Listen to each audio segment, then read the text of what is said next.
Хүн төрөлхтний түүхийн 20 дугаар зуунд тохиосон хувьсгал, хүйтэн дайн, бүтээн байгуулалт, үсрэнгүй хөгжил гэх мэт үйл явц дунд бий болсон хамгийн чухал ололт бол хүний эрх чөлөө, тэр дундаа хөдөлмөрлөх, сурч өгч хэрхийн төлөөх тэмцэл түүний үр дүн юм. Шудраг ёс, тэгш эрхийг хүсэмжилсэн мянган хөдөлмөрчин хүмүүсийн нэгдэл дэлхийн ертөнцийг хэрхэн өөрчилсөнийг сануулахаар түүхийн шаралсан хуудсууд эргэж байна.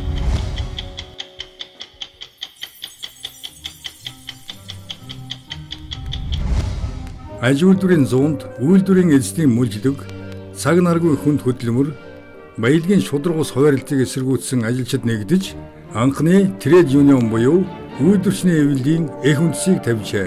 1700-аад оны сүүл үед Англи Америкт үүссэн үйлдвэрчний эвлэлийн загвараар хожимо дэлхийн ихэнх улсууд үйлдвэрчний эвлэлтэй болсон байдаг. Харин 20 дугаар зууны эхэнд харь улсын иргэшилд бүрэн орсон нүүдлийн мал аж ахуйтай хүн ам нь хагас сая гаруйхан асар удам нутагт тархай бутархай суудаг Монгол улсад үйлдвэрчний эвлэлийн голомт үүсэн бий болсон нөхцөл нь тун сонирхол татам ээдрээтэй бөгөөд үүнд дотоодын болон гадаадын хэд хэдэн хүчин зүйлс нөлөөлжээ. 1800-аад оны сүүлчээр хийсэн хэд хэдэн дайн болон дотоодын зөрчил тэмцлээс шалтгаалan ихэд дордсон манж чингүрэн 1910 он гэхэд бараг мөхлийн ирмэгт очиод байсан бөгөөд энэ симпийг ашиглан Монголын зарим ноёд үндэсний эрхчлөөний хөдөлгөөн өрнүүлэн олноо өргөгдсөн Монгол улсыг зардан тунхаглажээ. Хэдийгээр ийхүү тусгаар технологи олж авсан боловч богд хаант Монгол улс эдийн засгийн хувьд сул дорой, шашны нөлөөнд хэд автсан улс орны үндсэн байдаг болох малын түүхээд боловсруулах, худалдаалах, ашигт малтмал ашиглах эрх нь Орос хятадуудын мэдэлд монголчууд зөвхөн хар бор ажилдан зарагдаж тун баг хөлсөөр ажиллаж байсан юм. 1917 оны 11-р сард Орос оронд Октябрийн хувьсгал гарч большевикууд хаан засаглалыг түлхэн унгаж төрийн эрхэнд гарлаа. Харин энэ үеэр хятадд цэргийн эрхтнүүдийн хооронд эрх мэдлийн төлөөх тэмцэлдээ эд өрнөж байлаа. Яг энэ цаг үед буюу 1917 оны 2-р сард нийслэл хүрээнд Оросын албан хаагчдын дунд анхны үйлдвэрчний эвлэл байгуулагдаж түүнд монгол ажилчид нэгдэн орсон байна. Энэхүү үйл явцаас нэг их удалгүй Ерөөгийн зүүн модны алтны уурхайн дэргэд бас нэгэн үйлдвэрчний эвлэлийн салбар байгуулсан нь 100 гаруй гишүүнтэй байжээ. Тэд үйлдвэрчний эвлэлээ байгуулсныхаа дараа цалин хөлсөө нэмэгдүүлэх, ажилдах нөхцлөө сайжруулах талаар тэмцэж хувьсгалчдтай холбоо тогтоож байсан байна. Үүний дараа хэд хэдэн үйлдвэрчний жижиг үүрүүд байгуулагдсаар 1924-өөс 1926 онд мэргэжлийн шинж чанартай анхны холбоонууд бий болсон гэж үздэг юм. 1921-ээс 1940 он бол Монгол орны хувьд феодалын нийгмийн харилцааг өөрчлөх, хөрөнгөтний бус хөгжлийн замд шилжих, шин соёл, аж ахуйн шин салбаруудыг хөгжүүлэх, социализмын үндэс суурийг тавих замаар нийгмийн амьдралыг бүхэлдэн өөрчлөх үйл явц өрнөсөн он жилүүд байлаа. 1921 оны 6 дугаар сард нийслэл хүрээнэ ажилчин албан хаагчдын анх дугаар хурал болж үйлдвэрчний эвлэлийн удирдах албан тушаалтнуудыг сонгож анх удаа ажилчдын ажлын цагийг 8 цаг болгох шаардлага тавьжээ. Тухайн үед хятад пүүсүүд болон Орос худалдаачны газар арьс шир ноосны үйлдвэрүүдэд ажилладаг ажилчид 12-оос 13 цаг буюу мандах нарнаас шингэх нар хүртэл ажилладаг байсан юм. Анх дугаар хурлаас үйлдвэрчний эвлэлийн байгууллага өөрийн зорилго, эрх үүргийн тухай 30 зүйлтэй дүрэн боловсруулж ардын засгийн газарт илгээжээ. Эхэндээ 27 зүйлтэй байсан ч дараа нь 30 зүйлтэй болгон өөрчилсөн аливаа хүчин үнэлэгчдийн дүрмд ажилчин албан хаагчдын ажлын ба амралтын цаг, ээлжийн амралт, салин хөлсний асуудал, тэтгэвэр тэтгэмж олгох, ажилд авах, ажлаас халах, үйлдвэр аж ахуйн газрын захиргаатай үйлдвэрчний эвлэлийн байгууллага хамтын гэрээ байгуулах зэрэг асуудлуудыг тусгасан байлаа. Ардын засгийн газар энэхүү дүрмийг баталснараа үйлдвэрчний эвлэлийг зайлшгүй байх шаардлагатай байгууллага мөн гэдгийг хүлээн зөвшөөрсөн төдийгүй энэхүү баримт бичиг нь манай анхны хөдөлмөрийн хууль гэж хэлж болох юм. 1926 оны 4-р сард бүх Монголын үйлдвэрчний эвлэлийн төв товчоо байгуулагдсан анх дугаар хурлаа хийжээ. Энэ хурлаар дотоод зохион байгуулалтын асуудлыг хэлэлцсэн нийт эвлэлийн байгууллагуудыг худалдаа, аж үйлдвэрийн ажилчин албан хаагчдын эвлэл, улсын албан хаагчдын эвлэл, эмнэлэг ариун цэврийн хөдөлмөрийн эвлэл, тех нэвтрүүлэхийн эвлэл гэсэн 4 эвлэлд нэгдэхээр болсон байна. Тэр үеэс Монголын үйлдвэрчний эвлэл Өөрийн ажлын нэг хэсгийг хөдөө орон нутагт чиглүүлж, зарц ядуусыг улсын болон хоршоолол үйлдвэрийн ажилд татан оролцуулах, үйлдвэрчний эвлийн гишүүнд элсүүлж, тэднийг дарлал мужлогоос чөлөөлж, сурган гэгэрүүлэх, бичиг үсэг заах, адил хөдөлмөрт адил хөлс авдаг зарчмыг хэвшүүлэх ажил хийж эхэлжээ. 1926 онд үйлдвэрчний эвлийн санаачлагаар манай улсад анх удаа ажилчин албан хаагчдад тэтгэвэр тэтгэмж өгч урамтай болжээ. Бүх Монголын үйлдвэрчний эвлийн товчооны дэрэгдэх аюулыг хамгаалах сан бий болгох энэхүү санаачлага нь өнөөгийн нийгмийн даатгалын тогтолцооны их суурь гэж хэлж болохоор байгаа юм. 1927 оны 8 дугаар сарын 15-наас 21-ний өдрүүдэд бүх Монголын үйлдвэрчний эвлийн анх дугаар их хурал хурлажээ. Энэхүү анх дугаар их хурлаар Монголд үйлдвэрчний эвлийн нэгдсэн төв бий болсныг зарлаж, үйлдвэрчний эвлийн зохион байгуулалт, гүйцэтгэх үүргийн үндсэн чигийг зааж, анхны дүрмийг баталжээ. Эдгээр түүхийн баримтууд нь манай оронд анх бие даасан олон жижиг үйлдвэрчний эвлийн үүрүүд бий болж, хожим тэдгээрийг нэгтгэн зохион байгуулахад тухайн үеийн нам засгаас дэмжиж чиглүүлж ирснийг нотолж байна. 1929 оны эхэр нийслэл хүрээний 21 пүүсийн 240 гаруй зарц нар ажил хайсан нь манай улсад анх удаа ажил хаялт жагсаал цуглаан хийсэн тохиолдол байлаа. Энэ ажил хаялтыг Монголын үйлдвэрчний эвлэл удирдсан бөгөөд тухайн үед бүх Монголын үйлдвэрчний эвлэлийн дараагаар нэрт соён гээгүүлэгч ардын уран зохиолч Сэндийн дамжин сүрэн ажиллаж байжээ. Удалгүй улсын артил хоршоо байгуулагдаж, зарц ядуус олноор ажиллах болж, шинэ мэргэжил эзэмшин бичиг үсэгт сурч эхэлсэн байна. Ийхүү 1930-аад он гэхэд Монгол улсад зарцлах, зарцлагдах явдал бүрэн устж, ажилчин анги бий болох нөхцөл бүрдсэн юм. Аж үйлдвэр хөгжсөн дэлхийн томоохон гүрнүүдэд хэдэн зуун жилийн өмнөөс бүрэлдэж бий болсон ажилчин анги өөрсдийнх эрх ашигыг хамгаалахаар үйлдвэрчний эвлэл байгуулсан бол манай улсад ямар ч хууль дүрмгүй зохион байгуулалтгүйгээр мөлжигдэж байсан зарц ядуу ангийг чөлөөлж, тэднийг ажилчин ангийн эгнэнд татан оруулж, дараа нь тэдний эрх ашигын төлөө ажиллаж эхэлсэн нь манай улсын үйлдвэрчний байгууллагын бас нэгэн гол онцлог шинж юм. Ийхүү 1920-аад оны төгсгөл гэхэд тусгаар тогтнолоо дөнгөж олоод байсан Монгол улс олон ололт амжилтанд хүрсэн боловч түүнээс хойш 10 гаруй жил үргэлжилсэн их хэлмэгдүүлэлтийн хар сүүдэр Монголын төр засаг төдийгүй нийгмийг тэр аяар нь донслогжээ. Түүхийн энэ адармаатай үед гадны нөлөө, үзэл бодол, итгэл үнэмшлэрээ өөр хоорондоо талцах явдал нь явсаар олон мянган гэмзэмгүй үндэсний сэхэтнүүд, лам нар, чадвартай чинээлэг хүмүүсээ хэлмэгдүүлэхэд хүргэсэн бөгөөд энэ их хэлмэгдүүлэлтэд Монголын үйлдвэрчний эвлийн хөдөлгөөнийг тухайн үед удирдах явсан Дамбдорж, Төмб, Яндаг, Эленаар өртөж бараг бүгдээрээ хуулийн дээд хэмжээгээр шийдэгдсэн байдаг.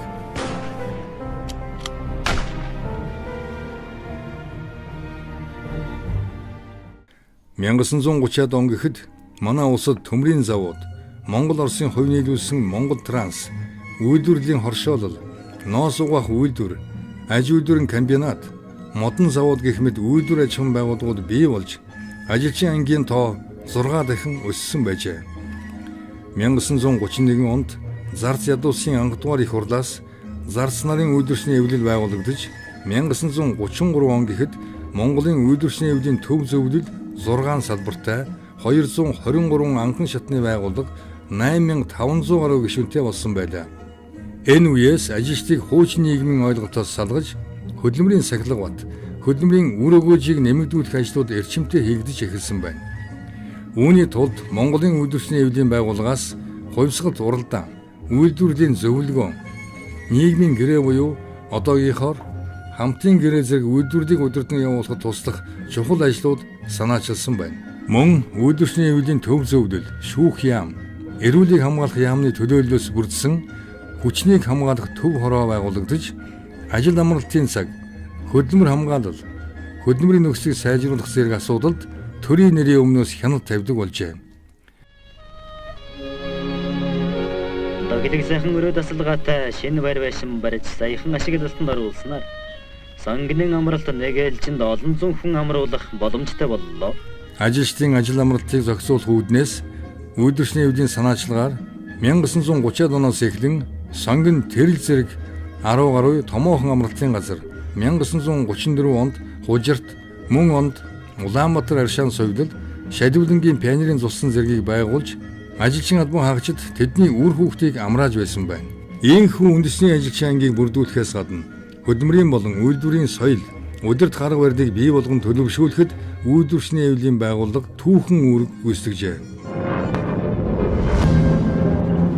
Дэлхийд даяар дайны гал улдсан 1935-аас 1945 он бол монголчуудын хувьд ч хилэлцгарын бүрэн бүтэн байдал амар тав амьдралын төлөө тэмцсэн хүнд жилүүд байлаа. Дэлхийн 2 дугаар дайны эхлэл болсон 1939 оны халах голын дайнаас 1945 оны чөлөөлөх дайн хүртэлх энэ он жилүүдэд монголчууд эх орноо хамгаалах, бүтээн босгох үйлсэл зүтгэхин зэрэгцээ. Зөвлөлтийн ард түмэнд зэвсэг хүнс, түүхий эдээр туслах, бүгд найрамд хятад ард улсыг Японы түрэмгийлээс чөлөөлөх үйлсэд ихээхэн хувь нэмэр оруулсан билээ. Сэргийн насны эрчүүдийн ихэнхийг армид татсан учраас үйлдвэр аж ахуйн газруудад эмэгтэй ажилчид давмгааж байлаа. Улс орон даяар үйлдвэрлэлийн хэмжээг нэмэгдүүлэх, урд урдынхаас илүү шаргуу ажиллах, бүтээн байгуулах шаардлага тулгарлаа. Үйлдвэрлэлийг хөгжүүлэн аж ахуй, соёлын төлөвлөгөө зорилтыг ханган биелүүлэхийн тулд үйлдвэрчний эвлийн санаачлагаар үйлдвэр аж ахуйн газрын ажилчин албан хаагчдын дунд уралдаан өрнүүлж эхэллээ. Хөдөлмөрийн өндөр амжилт гаргаж, ноором төлөвлөгөөгөө 6 сараас доошгүй хугацаанд сар бүр 125 хүртэл хувь биелүүлсэн ажилчдад Монголын үйлдвэрчний эвлийн төв зөвлөөс удаар нэг цол олгодог болсон байна. Улсын томоохон үйлдвэр байгууллагууд хоорондоо уралдааныг ирээ байгуулж, биелэлтийг харилцсан шалгаж, уралдааны явцыг сар бүр дүгндэг болсноор үйлдвэрлэлт, борлуулалт, ажлын байр нэмэгдүүлэх, өр авалгаа барагдуулах гэх мэт төлөвлөгөө нь 100-аас 190% давж биелдэг болжээ. Аж үйлдвэрлэлийн салбарын энэхүү өсөлт нь улс орны эдийн засгийн болон бусад чадвархад нөлөөлөн хил хязгаараа батлан хамгаалах үйлсэдэж ихээхэн хувь нэмрээ оруулсан юм. 1941 онд хөдөлмөрийн хууль батлагдаж, ажилчин албан хаагчдын хөдөлмөрийн харилцааны олон чухал асуудлыг шийдэжээ. Мөн энэ үеэс орон даяар шинэ үсэгт шилжин бүх нийтээр бичиг үсэгтэй болох хөдөлгөөн өрнөж 1947 он гэхэд насанд хүрсэн хүмүүсийн 42.2% нь бичиг үсэгтэй болсон байлаа. Хүн амын боловсролын энэхүү өсөлт нь ажилчин ангийн мэдлэг боловсрол, соёл хүмүүжид ихээхэн нөлөөлж шинэ цагийн ажилчин ангийг бий болгосон байна. Анхны манай үйлдвэрүүд бол ер нь гадны хөрөнгө оруулалттай одоо гадны ажилчид ажилладаг тийм байсан. Орос, Хятад, одоо Польш, Маш энэ олон улсын тийм үйлдвэрчний эвлийн бүтцсэн тэрнийхээ дагуу тийм олон улсын чанартай. Манай батлах гэхэд 2-3 хэл дээр байсан шүү дээ одоо. Хятад, Орос, Монгол хэл дээр. Тэр хувьсгал дуралдаан гэдэг бол энэ дайны үетэй холбоотой л да. Ер нь одоо нэг хүн 2 хүний ажил хийх, 3 хүний ажил хийх тийм санаачлагууд өрнөж тэр санаачлагуудыг одоо байгууллагын хэмжээгээр одоо дүгнэх, шалгаруулах, тэгээд сайн ажилласан улсуудад тэр удаар нэг цол тэмдгийг олох ийм ажил өрнүүлж ирсэн. Дайны дараа бүгд найрамд Монгол ард улс энх цагийн бүтээн байгуулалтыг эхлүүллээ. Улс ардын аж ахуй, соёлыг хөгжүүлэх анх дугаар 5 жилийн төлөвлөгөөг баталж нийтээр бичиг үсэгтэй болгох, сургуулийн насны хүүхдүүдийг сургуульд бүрэн хамруулах, халдвар төвчнийг устгаж бүх нийтээр эрүүлжих зорилт амжилттай биелэгдэжээ. 1947 оны 10 дугаар сараас Монголын үйлдвэрчний эвлийн хөдөлмөр сонины анхны дугаарууд гарч эхэлжээ. Тухайн үед хөдөлмөр сонин 7 хоногт 2 удаа 5,000% хэвлэгдэн гарч байжээ. Энэ үеэс хөдөлмөр сониноос гадна бүх Монголын улаан үйлдвэрчин Монголын үйлдвэрчний эвлэл сэтгүүл 1990 оны сүүлч хүртэл гарч Монголын үйлдвэрчний эвлийн хэвлийн нэгдсэн редакц ажиллаж байсан юм. —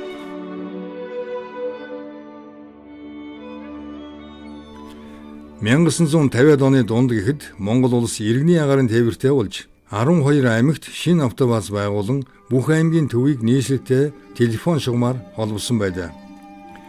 Монголын үйлдвэрчний эвлийн 6 дугаар их хурал 1955 оны 4 дугаар сарын 27-нд Улаанбаатар хотноо боллоо. Энэ хурлаар улс орныг хөгжүүлэх 2 дугаар 5 жилийн төлөвлөгөө 1948 оноос эхлэн хэрэгжүүлсэн хамтын гэрээний биелэлтийг сайтар хангуулах, бүтээмж, шинэ бүтээл оновчтой сандыг дэмжих тал дээр үйлдвэрчний эвлээс төрөл бүрийн арга хэмжээ авахар шийдвэрлэжээ. Энэ үед Монголын үйлдвэрчний эвлийн дараагаар ажиллаж байсан удвал хамтын гэрээний биелэлтэд ихээхэн анхаарч байсны үр дүнд 1959 он гэхэд хамтын гэрээ байгуулсан үйлдвэр, аж ахуйн газруудын тоо 1954 оныхоос 2.4 дахин нэмэгдсэн байлаа.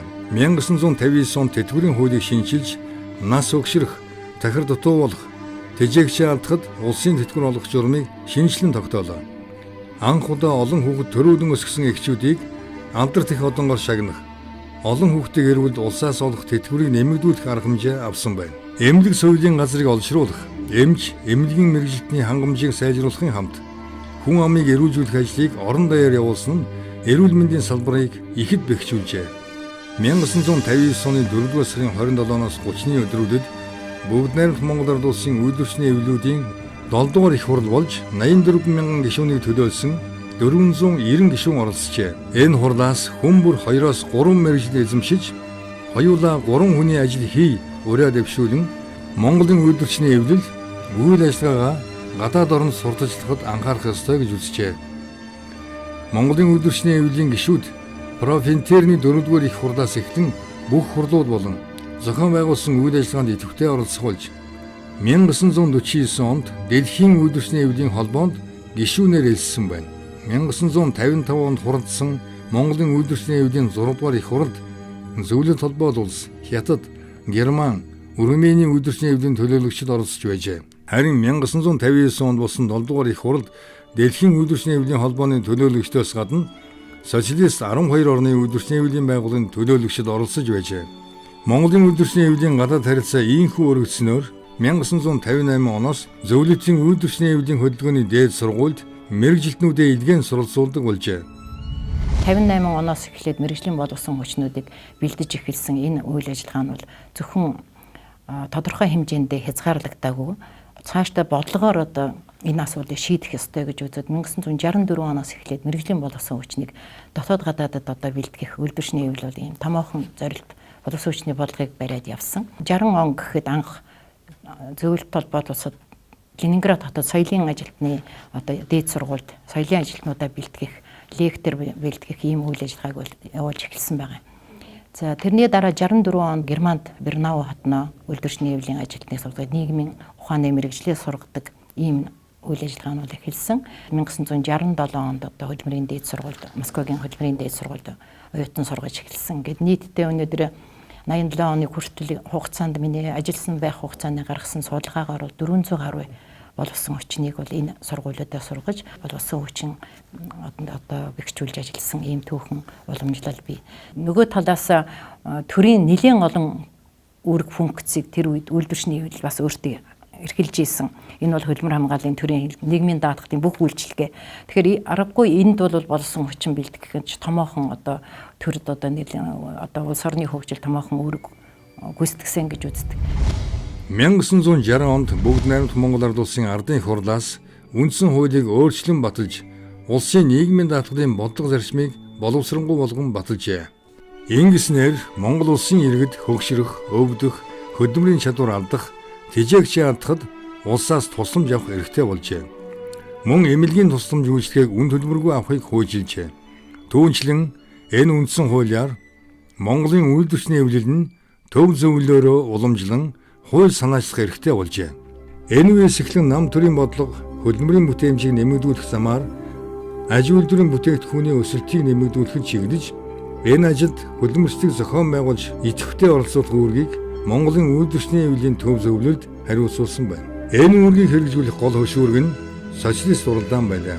Социалист хөдөлмөрийн бригад авшгаачуудын хөдөлгөөнд нийтдээ 40 гаруй мянган хүн хамруулж үүний зэрэгцээ хөдөлмөрийн үнэлэмж, цалингийн зохион байгуулалтын тухай асуудлыг шийдвэрлэхэд үйлдвэрчний эвлэлийн байгууллагууд идэвхтэй оролцох болжээ. 1960 он гэхэд манай орны бүх ажилчдын 94% социалист уралдаанд хамрагдаж, хөдөлмөрийн баатар уурхачин Даваажив, тракторч Бямцогт, таван бомтон жолооч Лувсан сүрэн, мөн шинийг санаачлагч уурхачин Маж суур нарын алдар суутай хөдөлмөрийн сайд суул төрөн гарчээ. Бүгд найрамдах Монгол Ард улсын хөдөлмөрийн баатар Амгалан, үйлдвэрийн авраг Агван Зөндөр, залуу ажилчин Бүжигмаа, ойдлчин Палан нарын зэрэг олон хүн социалист уралдаанд хөдөлмөрийн өндөр амжилт үзүүлж, савхин эдлийн үйлдвэр жилийнхэн төлөвлөгөөг 1,300,000 төгрөгөөр агуулan биелүүлдэг. Монголын үйлдвэрчний эвлэлд өөрт нь тийм бүтц байсан социалист уралдаан эдийн засгийн хэлтс гэж. За энэ бол нийтдээ Монгол улсын хэмжээнд одоо социалист уралдаан нэг эрхлэн зохион байгуулдаг. Бид чинь улсын хэмжээнд уралдааныг үйлдвэрлэж зохион газар олон үйлдвэрийг дүгнэдэг, аймагуудыг хооронд нь дүгнэдэг ийм байсан. Энийг ч одоо тэр тухайн үеийн улс төрийн тавчааны хуралд оруулж шийдвүүлдэг. Маш өндөр одоо үзүүлэлтээр дүгнэдэг.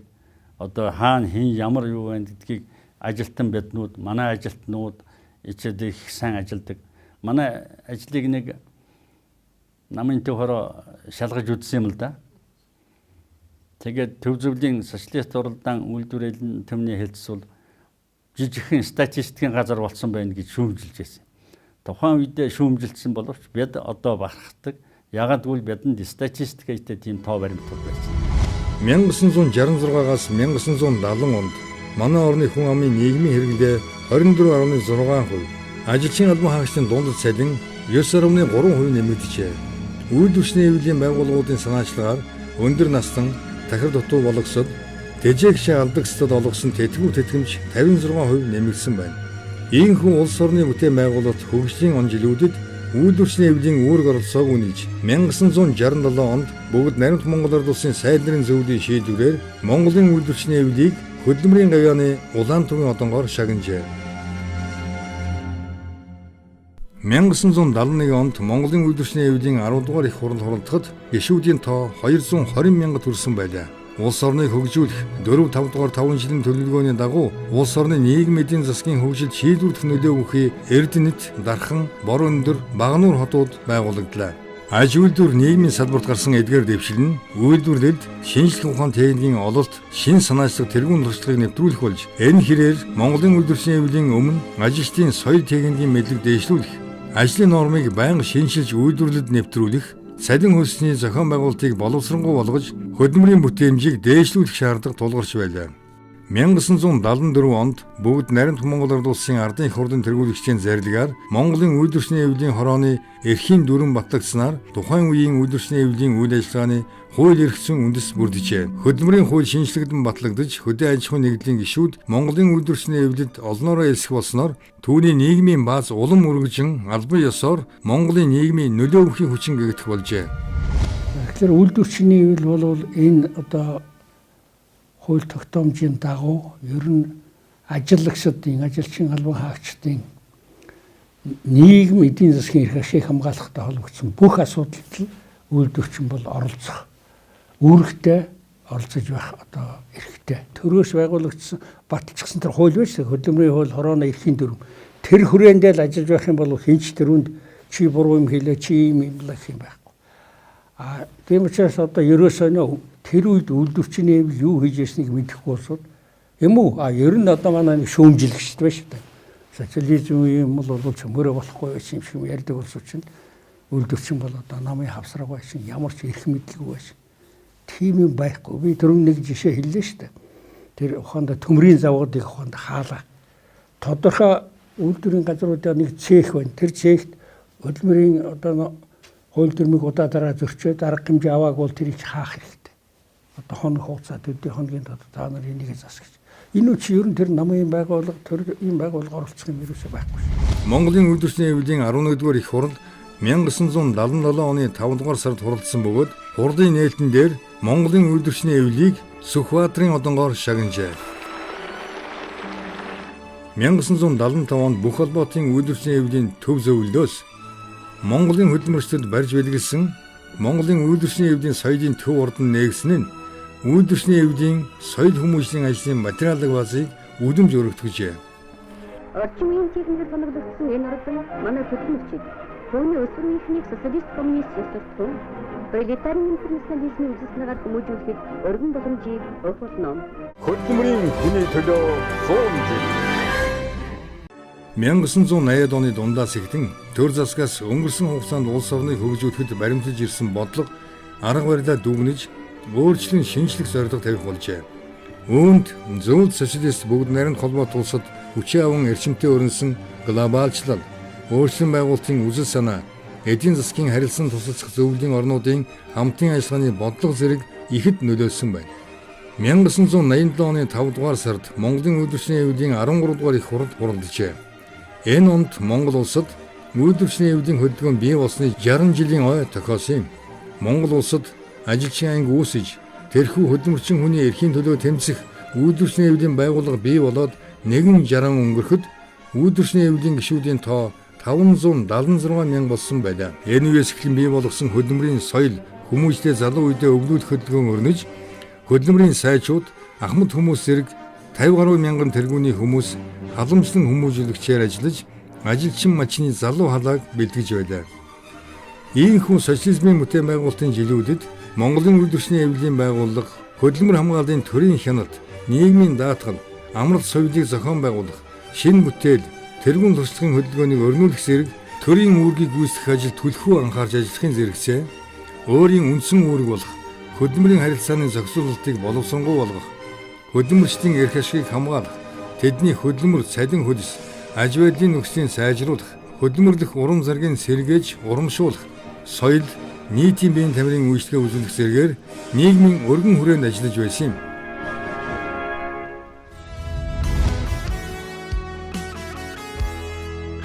(1990-ад оны дунд үеэс эхлэн Монгол улсын нийгэм эдийн засгийн байдалд эрс өөрчлөлт гарч эхэллээ.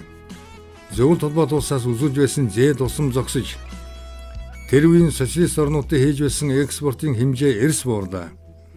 Төвлөрсөн төлөвлөгөөт эдийн засагтай байсан Монгол улсын хувьд аль болох богино хугацаанд зах зээлийн эдийн засаг шилжих арга замыг эрэлхийлж, эдийн засгаа нээлттэй болгох, гадаадын хөрөнгө оруулалтыг нээх, гадаад худалдааг чөлөөтэй болгох, өмчийг бүрэн хувьчлах, татварын шинжилэлт явуулах зэрэг арга хэмжээ авч байлаа. Гэвч энэ нь цаагаараа олон сөрөг үр дагавартай байлаа. Өмч хөвчлийн алдаатай бодлогын үрээр олон зуун үйлдвэрүүд дампуурч, ажил үйлдлийн хэмжээ эрс өсөж, ядуурл бий болж, иргэдийн нийгмийн хамгааллын баталгаа үгүй боллоо. Хөдөлмөрийн цоошин харилцаа бүрэлдэж, жинхэнэ хөлсний хөдөлмөр эрхлэгчид бий болов. Нийгмийн энэ өөрчлөлтийг дагаад Монголын үйлдвэрчний аюулын хувьд ардчлал, зах зээл, хөдөлмөрийн харилцааны шинэ тогтолцоонд үйл ажиллагаа явуул суралцахын зэрэгцээ шилжилтийн амаргүй нөхцөлд гишүүдийн эрх ашигыг хамгаалах сорилтуудтай тулгарсан байна. 1990 оны 6 дугаар сард болсон Монголын үйлдвэрчний аюулын ээлжит бус 14 дугаар их хурал Монголын үйлдвэрчний аюулд хийх өөрчлөлтийн үзэл баримтлалыг тодорхойлж, Монголын үйлдвэрчний аюулын мөрийн хөтөлбөр шин дүрмийг баталсан нь их өөрчлөлтийн гарааны шугам болсон юм. 1991 онд үйлдвэрчний аюулуудын эрхийн тухай Монгол улсын хууль гарснаар нийгмийн эдүгээгийн шин тогтолцоонд дах үйлдвэрчний аюулын эрх, үйл ажиллагааны хүрээ улам тодорхой болж, эрх зүйн баталгаатай болсон байна. 1992 онд хуралдсан Монголын үйлдвэрчний аюулын 15 дугаар их хурлаас зохион байгуулалтын төвлөн удирдах хуучин зарчмаас татгалзаж, гишүүн байгууллагууд сайн дурын үндсэн дээр нэгдэн Монголын үйлдвэрчний аюулуудын холбоог байгуулж, анхны ерөнхийлөгчөөр Адиаг сонгожээ. Энэ 15 дугаар их хурлаар бол Монголын үйлдвэрчний аюулыг бол ардчилсан тогтолцооны нөхцөлд хөдөлмөрийн зах зээлийн хөгжлийн шинэ нөхцөл зохицуулан өөрчлөх зайлшгүй шаардлага бол тулгарсан. Тийм учраас Монголын үйлдвэрчний аюулын дүрмд өөрчлөлт оруулаад Монголын үйлдвэрчний аюул бол бие даасан үйлдвэрчний аюулуудын чөлөөт ардчилсан нэгдэл болгож зохион байгуулсан. Тэгэхээр энэ маань бол бие даасан үйлдвэрчний аюулууд Монголын үйлдвэрчний аюулын холбоог байгуулах ийм бүтэц зохион байгуулалтын шинжилгээ үйл эхэлсэн. Өөрөөр хэлбэл 1992 оны энэ 15 дугаар их хурлаас бол Монголын үйлдвэрчний аюул холбооны зарчмаар бол зохион байгуулагдсан. Тэгэхээр ер нь Монголын үйлдвэрчний аюулын энэ шинжилгээний үр дүн маань бол нэгдүгээр ардчилсан хувьсгалын өөрчлөлтийн үр дүн, нөгөө талаар бол энэ зах зээл ардчил өндөр хөгжсөн орнуудын үйлдвэрчний аюулын дэмжлэг тусалцаатай шууд холбоотой гэж хэлж болох юм. Ингээд Монголын үйлдвэрчний аюулын шинжилүүл 90-ад оноос эхлээд өнөө хүртэл үргэлжилж байна. За энэ шинжилгээний асуудал маань бол мэдээж хэрэг эцсийн цэг байхгүй. Нийгмийн хөгжил бол янз бүрийн сорилт бэрхшээлүүдийг үйлдвэрчний аюулын өмнө тавьж байдаг. Энэ сорилт бэрхшээлүүдийг даван туулахад үйл ажиллагаа, ажлын арга барил, зохион байгуулалтаа шинжилэн хурдан дасан зохицох явдал бол үйлдвэрчний аюулуудын өмнө тулгамдж байна. За хамгийн гол нь бол өнөөдөр хүчтэй мэрэгсэн ийм үйлдвэрчний аюулууд шаардлагатай.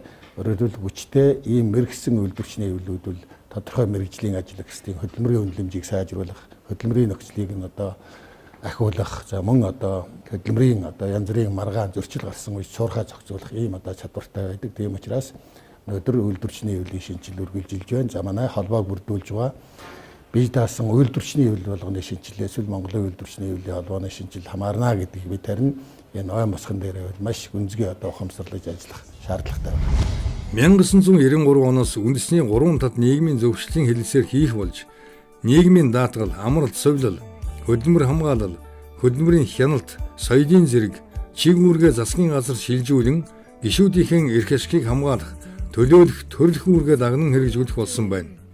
Гэхдээ зах зээл, ардчлал хөгжсөн орнуудын үйлдвэрчний хэвлэлүүдийн нийтлэг арга механизм болох засгийн газар ажил олгогчдод байгуулсан үндэсний болон аймаг, салбарын хэлэлцээр хамтын гэрээ, эрүүл мэндийн болон нийгмийн даатгал, хөдөлмөрийн аюулгүй байдал, эрүүл ахуйн үндэсний 3 талд хороодын үйл ажиллагаанд хөдөлмөрчдөө төлөөлөн оролцох замаар дээрх нийгмийн чанартай асуудлуудыг шийдвэрлэхэд Монголын үйлдвэрчний хэвлэл оролцсоор ирсэн юм. 1994 онд Монголын үйлдвэрчний хэвлэлүүдийн холбооноос улс орон даяар нийгмийн хамгааллын төлөө жагсаал цуглааныг зохион байгуулж, засгийн газрыг 3 талд хэлэлцээрээр хүлээсэн үүргээ биелүүлэхийг шаардлаа. Уг жагсаал цуглаанд 50 мянган хүн оролцсон байна. Ажилтан албан хаагчид олон сараар салингаа авч чадахгүй болсон. Салин бэлэн мөнгөөр биш бараа эзлүүлсээр олгох болсон. Ажилчдын нийгмийн хамгаалал, бусад асуудал орд тас орхигдсон. Боловсролын салбарын бодлогын алдаа зэргээс үүдэн 1995 оны 4-р сард багш нарын 143 хоногийн ажил хаялт эхэлжээ. Ажил хаялтад 106 сургуулийн 6000 гаруй багш нар оролцсон бөгөөд энэ тэмцлийн үр дүнд салин хөслийн асуудлаас гадна боловсролын салбарт баримтлах бодлогын баримт бичгийг салбарын яамтайгаа хамтран боловсруулж гаргаж чадсан нь энэ салбарын хөгжилд ихээхэн хувь нэмэр оруулсан юм. 1996 онд Монголын үйлдвэрчний хэвлэлийн 16 дугаар их хурд Монголын үйлдвэрчний хэвлэлийн соёлын төв ордонд болж иргэд хөдөлмөрчдийн нийгмийн хамгаалал, аж байдлыг сайжруулах талаар тавьсан тодорхой саналуудыг шинэ засгийн газрын мөрийн хөтөлбөр 3 талд хэлэлцээрт оруулж хэрэгжүүлэх асуудлыг хөндөжээ. Бүх аж ахуйн нэгжүүд ажлын 5 өдөртэй болсонтой уялдуулан хөдөлмөрийн зохион байгуулалт, салин хөлс, норм үндэгэний асуудлыг хамтын гэрээгээр зохицуулах, хамтын гэрээ хэлэлцээрийн биелэлтийг хатуу шаардаж ажиллах, хамтын гэрээ хэлэлцээр байгуулах, эрх зүйн үндсийг олон улсын жишгт ойртуулах, эрх зүйн асуудлуудыг зохицуулах үүрэг Монголын үйлдвэрчний хэвлэлд оногдсон байна. Үүний зэрэгцээ хөдөлмөрчдийн эрх ашигыг хамгаалахад дуу хоолойгоо нэгтгэх шаардлага тулгарсан бөгөөд улсын төсвийн байгууллагын ажиллагчдын салин хөлс, нийгмийн даатгал болон нийгмийн халамжийн сангаас олгодог тэтгэвэр тэтгэмжийг нэмэгдүүлэх асуудлыг засгийн газрын ээлж турлаас хойшлуулсныг Монголын үйлдвэрчний хэвлэлүүдийн холбоо эсэргүүцэж жагсаал цуглаан зохион байгууллаа. Улс орныхон эрх ашигыг уландан гიშг байсан. Нийгэм олонныхоо нийтлэг сэтгэхүйг үл ойшоовоос их хурл тарах ёстой. Засгийн газарч огцор хэрэгтэй гэсэн тэмцлийн шаардлагаар өвлийн жавар хаврын сэрхийг туулж альжаалыг мартан ахуй үеэрийн хатан жил живаа олны үзэл бодол ийхүү өргөжж байна. 2000 оны эхээр манай улсад гадаадын хөрөнгө оруулалттай аж ахуй нэгжид ажиллагсад гэрээр болон гэрээгээр бүтэн бус цагаар улирдын чанартай гэх мэт албан бус хэвшилд хөдөлмөр эрхэлж байгаа ажилчдын хөдөлмөрлөх эрхийг хамгаалах асуудалд үйлдвэрчний хэвлэл ихээхэн анхаарал хандуулж ажил хаялт жагсаал цуглаан зохион байгуулах зэрэг оролцож байлаа. 2004 оноос улсын их хурлын сонгуульд оролцох улс төрийн нам, эвслийн сонгуулийн хөтөлбөрт илгээх хөдөлмөрчдийн нийгмийн захиалга баримт бичгүүдийг илгээх болжээ. Уг баримт бичигт иргэд хөдөлмөрчдийн амь амжилгаанд тулгамдж байгаа асуудлуудыг тусган, үүнийг мөрийн хөтөлбөртөд тусгасан нэр дэвшигчийг дэмжиж ажиллахыг мэдэгджээ. Шилжилтийн эдийн засгийн хямралаас баг багаар гарч байсан манай улсад 2008 оны дэлхийн эдийн засгийн хямрал үнэлгээ нөлөөлж үнийн өсөлт хөөрөгдөл бий боллоо. Энэ үеэс эхлэн иргэд үйлдвэрчний хэвлэл хамтран үнийн өсөлтийг хазаарлах, нийгмийн даатгалын тогтолцооны гажуудыг арилгах, иргэдийн ирээдүйн баталгаа болсон нийгмийн даатгалын сангийн мөнгийг үр ашигтайгаар байршуулах асуудлыг хөндөм жагсаал цуглаан зохион байгуулж үр дүнд хүрч байлаа. 2013 оны 6 дугаар сарын 3-нд Монголын үйлдвэрчний хэвлэлийн холбооны ээлжид бос 21-р их хурал хуралдаж Монголын үйлдвэрчний хэвлэлийн холбооны дүрм, хяналтын хорооны дүрмд нэмэлт өөрчлөлт оруулан Монголын үйлдвэрчний хэвлэлийн холбооны ерөнхийлөгчөөр Амгалан Баатрыг сонгожээ. 2013 оны 9 сарын 9-нд нийгмийн түншлэлийг хөгжүүлэх талаар авах зарим арга хэмжээний тухай засгийн газрын 370 дугаар тогтоол батлагдсан гарчээ. Ингэснээр төрийн дээд болон дунд анхан шатанд шийдвэр гаргах төвшөнд үйлдвэрчний эвлийн байгууллагын оролцоо нэмэгдлээ. Нийгмийн түншлэгч талууд шийдвэр гаргах төвшөнд хамтран ажиллаж, хөдөлмөрийн бүтээмжийг дээшлүүлэх замаар эдийн засгийн өсөлтийг бий болгож, түүнээс бий болсон баялагийг шударгаар хуваарлахад энэхүү хамтын ажиллагааны утга учир орших бөгөөд ингэж чадсан улс орнууд хангалуун чинээлэг дундаж давхаргыг бий болгож илүү хөгжих нөхцөл бололцоо бүрдэж байгаа юм а. 2014 онд анх удаа нийгмийн түншлэгч талуудын санаачлагаар гадаадад ажиллаж амьдарч байгаа иргэдийн дунд хөдөлмөрийн нэгдсэн уулзалт өдөрлөг зохион байгуулсан юм.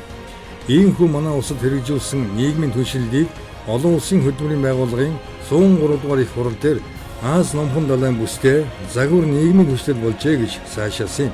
Энэ хуралд Монгол улсаас ерөнхий сайдын төвшөнд анх удаа оролцож нийгмийн түншлэлийг хөгжүүлсэн Монгол улсын туршлагын талаар мэдээлэл өгчээ.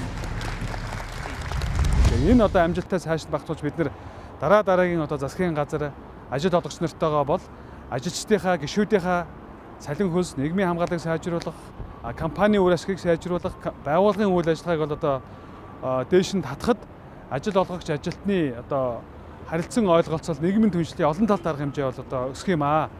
Тэгснээр засгийн газар улс орон маань одоо илүү олон ажил олгогчд маань компани тэмцтэй, ажилчтанд цалин хөлс өндөр, нийгмийн хамгаалал одоо бүх төвшин шийдэгдсэн ийм одоо харилцаа болж өсөх юм аа. Тэгэхээр үйлдвэрчний эвлийн байгууллагын одоо эх зууны хөгжлийн нэг томоохон тулгуур хэсэг бол олон улсын одоо зохис төлөвлөмөрийн үйлдвэрлэлийн дагуу нийгмийн түншлийг одоо бүх шатанд хөгжүүлэх ийм зорилт байгаамаа.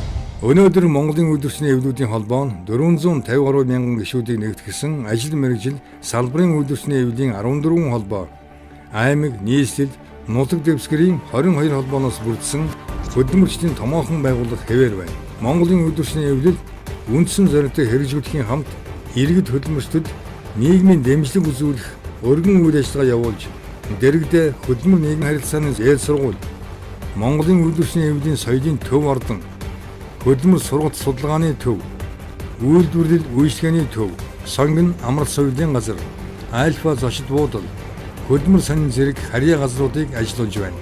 Монголын үйлдвэрчний эвлийн дэргэдэх хөдөлмөр сонин 7 хоног тутам 3500 орчим хувиар хэвлэгдэн нийслэл 21 аймагт уншигч захиалагчдад хүрч байна. Монголын үйлдвэрчний эвлийн үйл ажиллагааны түүхэн гэрч тус сониныг 1978 онд хөдөлмөрийн гавьяаны Улаанбаатарын одонгоор 1986 онд 100000 буюу Түм дэх дугаар гарахад Сүхбаатарын одонгоор шагнаж байжээ. Улаанбаатар хотын А бүсд байрлах альфа зочид буудал нь 2016 онд ашиглалтанд орсон орчин үеийн архитектурын шийдэл бүхий 12 давхар зочид буудал юм. Тус зочид буудал нь 2016 онд Монгол улсад амжилттай зохион байгуулагдсан АСЕМ-ийн дээд хэмжээний уулзалтын түншлэгч 36 зочид буудлын нэгд шалгарч АСЕМ-ийн зочид төлөөлөгчдийг хүлээн авчээ. Түүнчлэн Монголын үйлдвэрчний эвлийн холбоо болон Монголын үйлдвэрчний эвлийн холбооны гишүүн байгууллагуудын арга хэмжээг хөнгөлөлттэй үнээр хүлээн авч үйлчилдэг юм. Монголын үйлдвэрчний эвлийн харьяа сонгон амралт соёлын газар нь нэг ээлжиндээ 150 хүртэлх хүнийг хүлээн авах хүчин чадалтай бөгөөд жилд дунджаар 9000 гаруй хүн үйлчилж байна. Монгол улсад үйлдвэрчний эвлийн хөдөлгөөн үүсч хөгжсөний 100, үндэсний төв байгуулагдсны 90 жилийн ойг ухтаж, тус амралтыг түшиглэн ажилчин соёлол байгуулах төсөл хэрэгжүүлэх эв санааны хандивын аян өрнөж, энэхүү аянд үйлдвэрчний эвлийн гишүүд, байгууллага, хамт олон хувь хүмүүс идэвхтэй оролцож байна.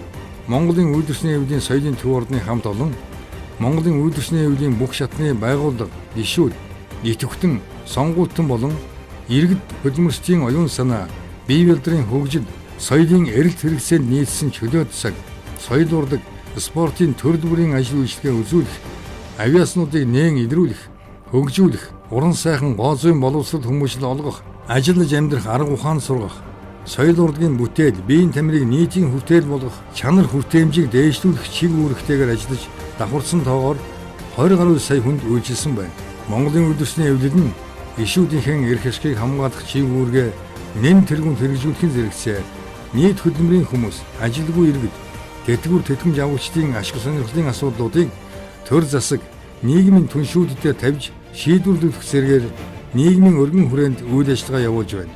Тухайлбал хөдөлмөрийн хяналтын төрийн зарим чиг үүргийг өөрийн улсын байцаагчдаар дамжуулан хэрэгжүүлж байгаагийн зэрэгцээ хөдөлмөр нийгмийн хамгаалалттай холбогдсон хууль тогтоомжийн биелэгдэд олон нийтийн хяналтыг хэрэгжүүлж байна.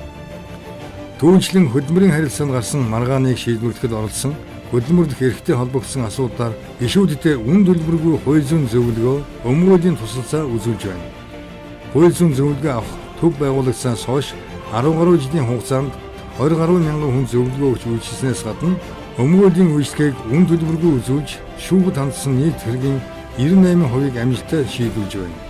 Монголын үйлдвэрчний эвлийн хяналтын байгууллага нь бүр 1927 онд хуралдсан Монголын үйлдвэрчний эвлийн анх дугаар их хурлаас хойш шалган байцаах комисс, хянан шалгах комисс, шалган байцаах төв комисс, төв шалган байцаах комисс, төв хянан шалгах комисс, хяналтын хороо нэртэйгээр үйл ажиллагаагаа явуулж ирсэн бөгөөд Монголын үйлдвэрчний эвлийн холбооны харьяа газруудад тусгай удирдамжийн дагуу жил бүр шалгалт хийж дүнг тухайн байгууллагын удирдлагын төвшин танилцуулж цаашид хэрхэн ажиллах талаар зөвлөмж хөргүүлэн ажиллаж байна. Монголын үйлдвэрчний эвлийн хяналтын байгууллага гэдэг ганцхан санхүү шалгадаг байгууллага биш юм аа. Энэ бол тухайн үйлдвэрчний эвлийн их хурлаас гарсан шийдвэрүүдийн хэрэгжүүлэх талаас яаж ажиллаж байна вэ? Энийг үзэх ёстой. Хоёрдугаарт одоо Монголын үйлдвэрчний эвлийн холбооны одоо ерөнхий зөвлөлийн хурлаас гарсан шийдвэрээ биелүүлж байна уу энийг үзэж явах ёстой. Тэргүүлэгчдийн хурлын чанар чансаа юу байна вэ? Энийг үзэх ёстой.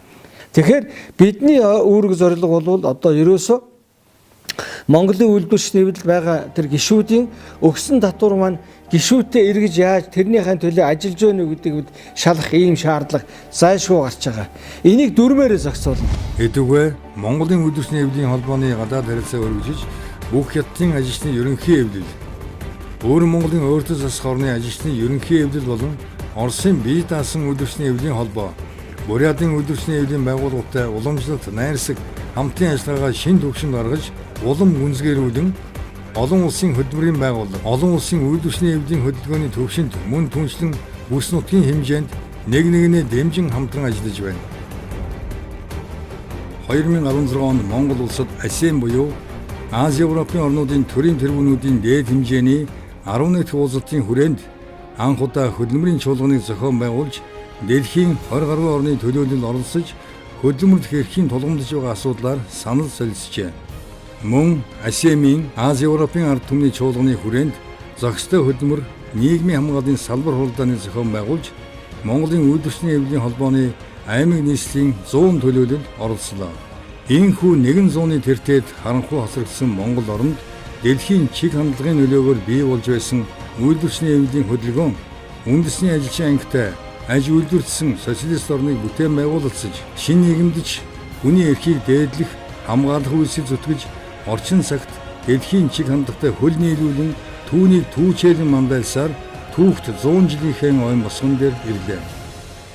Өнгөрсөн 100 жилийн түүх бол энэ үйлдвэрчний эвлийн байгууллагад ажиллаж байсан үе үеийн ахмад ажилтнууд, одоо ажиллаж байгаа үйлдвэрчний эвлийн төвтөн сонгуультан нийт ажилтнууд, үйлдвэрчний эвлийн гишүүдийн хамтын бүтээл, хамтын үйл ажиллагааны 100 жил болж өнгөрч байна. Хэдийгээр улс орны эдийн засгийн нөхцөл байдал, улс төр засаглалын байдал хүндхэн өнгөрч байгаа хэдий ч Монголын үйлдвэрчний эвлийн холбоо энэ түүхэн 100 жилээ ажлын амжилттай угтаж байна. Өнгөрсөн жилүүдэд Монголын үйлдвэрчний эвлийн холбоо нийгмийн түншлэлийг олон улсын хэмжээнд аваачиж хөгжүүлэхийн төлөө тодорхой үүрэг гүйцэтгэлээ. Энэхүү ажлын үр дүнг олон улсын үйлдвэрчний эвлийн холбоо, олон улсын хөдөлмөрийн байгууллага өндөрөөр үнэлж 2013 онд Аз намхан далайн бүсийн шилдэг нийгмийн түншлэгч улс орноор шалгаруулсан гэдгийг бас энэ баярын өдөр хэлэхэд таатай байна. Ирэх жилүүдэд Монголын үйлдвэрчний эвлийн холбооноос гишүүнчлээ нэмэгдүүлэх энэ том асуудалд онцгой анхаарал хандуулна. Ялангуяа нийт ажил хөдөлмөр эрхэлж байгаа хүмүүсийн 95%-ийг эзэлж буй хувийн одоо аж ахуй нэгж байгууллага албан бус салбар руу үйлдвэрчний эвлийн гишүүнчлийг нэмэгдүүлэхийн төлөө Монголын үйлдвэрчний эвлийн холбоо тодорхой үр дүнтэй ажлуудыг зохион байгуулна.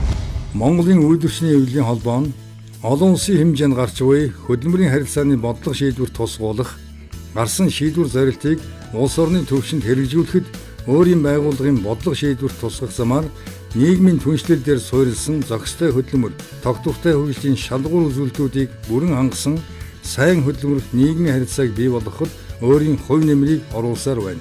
Тус холбоо 2020 он хүртэлх үйл ажиллагааны зорилтоо тодорхойлохдоо гишүүдийнхэн эдийн засгийн эрх ашиг сонирхлыг төлөөлөн хамгаалах, тэдний хөдөлмөрийн үнэлэмж, ажлын нөхцөлийг сайжруулах, хөдөлмөр нийгмийн хамгаалалттай холбогдсон хуулиудыг боловсронгүй болгоход нөлөөлөх, хөдөлмөрчдийг шинэ нөхцөлд ажиллаж амьдарч сургах зэрэг асуудал нь үйл ажиллагааны үндсэн зорилт хэмээн үзэж байна. Монгол улсад үйлдвэрчлийн эвлийн хөдөлгөөн үүсч өгсөн 100 жил, үндэсний төв байгуулагдсны 90 жилийн ой хугтаж үйлдвэрчлийн эвлийн гишүүн байгууллагуудын дунд ажилтны урлагийн 5 дугаар их наадам болон спорт наадмыг амжилтаар зохион байгууллаа. Мөн түүх тойгоо өгтөн Монголын үйлдвэрчлийн эвлийн уламжлал, шинжилэл, тулгамдсан асуудлууд, эрдэм шинжилгээ, онол практикийн баг хурлыг зохион байгуулж, хамтран ажиллагч түнш байгууллагуудтай туршлага солилцсон ирээдүйн зорилтоо тодорхойллоо.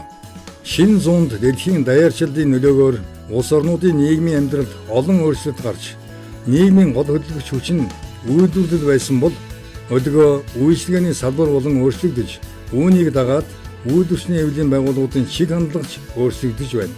Шинэ нөхцөл байдалд Монголын үйлдвэрчлийн эвлийн холбоо улс орнуудын сайн туршлагаас суралцах, тухайлбал Япон улсын үйлдвэрчлийн эвлийн бүтээмжийг нэмэгдүүлэх замаар хөдөлмөрийн эрүүл сарвал харилцааг бий болгох арга туршлагаас суралцах, бүгд найрамдах Солонгос улсын хөдөлмөрийн самтай хамтран тус улсад гэрээгээр болон албан бусаар хөдөлмөр эрхэлж байгаа монголчуудынхаа эрх ашигыг хамгаалах чиглэлд хамтран ажиллаж байна.